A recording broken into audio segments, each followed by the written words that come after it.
বর্ষার মৌসুম এলেই জলাবদ্ধতায় খুলনার বিল, ডাকাতিয়া সহ উত্তর ডুমুরিয়া, বাটিয়াঘাট এবং ফুলতলা উপজেলার বাসিন্দাদের চরম ভোগান্তি পোহাতে হয়। পানি নিষ্কাশনের পথ না থাকায় নষ্ট এইসব এলাকার হাজার হাজার হেক্টর জমির ফসল। রাজবাঁধ এলাকা থেকে আরও জানবো প্রতিনিধি পলাশ চন্দ্র ঢালির সাথে যুক্ত হয়ে। পলাশ, খুলনা একটা সিটি কর্পোরেশন এলাকা, তারপরেও বছরের পর বছর এই একই সমস্যা কেন হচ্ছে? সিটি কর্পোরেশন মেয়রের সঙ্গে কথা বলার সুযোগ পেয়েছেন কিনা?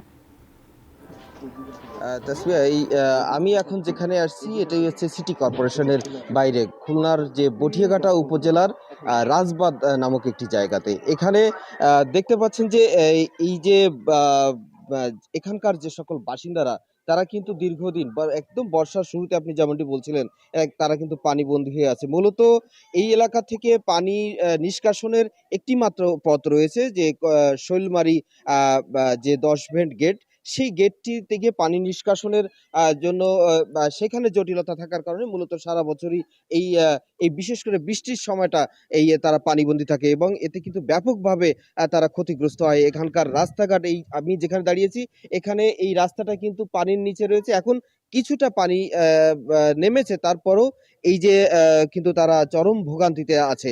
শিয়া বাটার ও ভিটামিন ই সমৃদ্ধ lily glam beauty soap. Lily, always beautiful.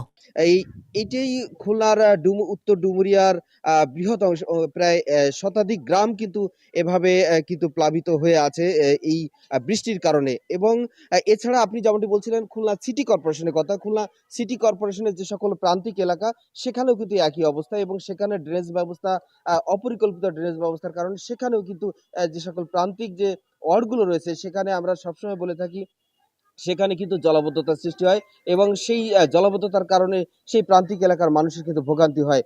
যদিও খুলনাতে আমরা সবসময় বলছি যে যে বিগত সরকারের আমলে যে ড্রেনেজের যে ব্যবস্থা নিয়ে যে কাজ হয়েছে, সেটি কিন্তু এখনো অসম্পূর্ণ, যে কারণে এই পানি কিন্তু ভরাট থাকছে। একটু বৃষ্টি হলেই খুলনা মহানগরীর ব্যাপক এলাকা, বিশেষ করে শান্তিধাম এলাকা, রয়্যাল মোড় সহ এরকম বেশ কয়েকটি এলাকা আছে যেগুলো কিন্তু পানির নিচে থাকে। এতে চরম ভোগান্তি পোহাতে হয় খুলনা মহানগরের বাসিন্দাদের। এছাড়া এই যে বর্তমানে খুলনার উত্তর ডুমুরিয়া, বটিয়াঘাট এবং ফুলতলা প্রায় লাখো মানুষ এখনো পানিবন্দী আছে। এই ছিল এখন পর্যন্ত আমার কাছে খুলনার কইয়া বাজার রাজবাঁধ এলাকা থেকে যে জলাবদ্ধতা সর্বশেষ তথ্য।